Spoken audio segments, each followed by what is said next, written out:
চট্টগ্রামে এক প্রবাসীর টাকা, স্বর্ণালংকার এবং মূল্যবান সামগ্রী আত্মসাতের অভিযোগে আদালতে একটি মামলা দায়ের করা হয়েছে। মামলায় এক নারী সহ কয়েকজনকে অভিযুক্ত করা হয়েছে বলেও জানা গেছে। মামলার অভিযোগ সূত্রে জানা যায়, ভুক্তভোগী দীর্ঘদিন ধরে প্রবাসে বসবাস করে আসছিলেন। দেশে ফিরে গত 13 এপ্রিল 2025 সালে ইসলামী শরিয়া মোতাবেক বিবাহ বন্ধনে আবদ্ধ হন। বিয়ের সময় দেনমোহর হিসেবে 10 লক্ষ টাকা নির্ধারণ করা হয়, যার মধ্যে 2 লক্ষ টাকা তৎক্ষণিক পরিশোধ করা হয়েছে বলেও উল্লেখ করা হয়। অভিযোগে বলা হয়, বিয়ের পর অভিযুক্তরা বিভিন্ন সময় ভুক্তভোগীর কাছ থেকে অর্থ, মূল্যবান জিনিসপত্র হাতিয়ে নেন। পরবর্তীতে গত 17 এপ্রিল অভিযুক্তরা ভুক্তভোগীর বাসায় এসে তাকে মারধর এবং ভয়ভীতি প্রদর্শন করে বলেও মামলায় উল্লেখ করা হয়েছে।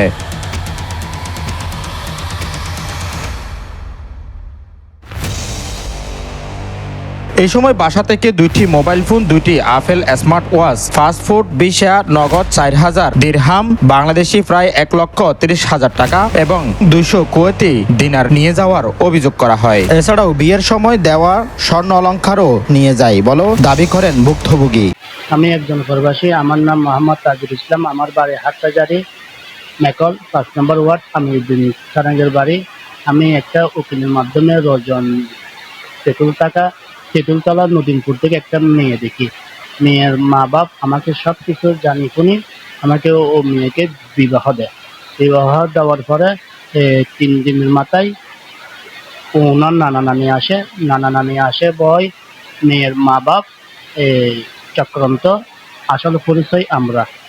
বিবাহ 3 দিন পরে আমি জুমার নামাজ পড়তে যাই।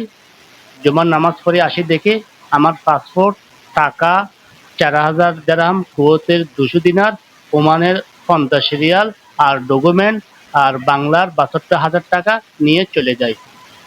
তখন আমি জুমার নামাজ পড়ে আসি, বাসায় দেখি উনি নেই। উনি একটা চিঠি লিখে দিয়েছে, তাজু আমার বাবা আমাকে নিয়ে যাচ্ছে, তুমি আমাকে বাঁচাও, তোমার টাকা পয়সা সহ।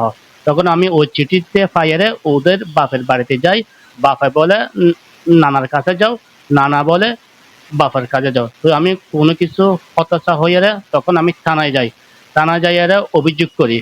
অভিযোগ করার পরে থানায় ওদেরকে সবাইকে ডাকার পরে কোনো একটা সিদ্ধান্ত পাইতেছি না পাওয়ার। হয়তো তুমি যে জন্য থানায় গেছো, হয়তো তোমার পাসপোর্ট যদি দিই তখন 10 লক্ষ টাকা দেওয়া লাগবে।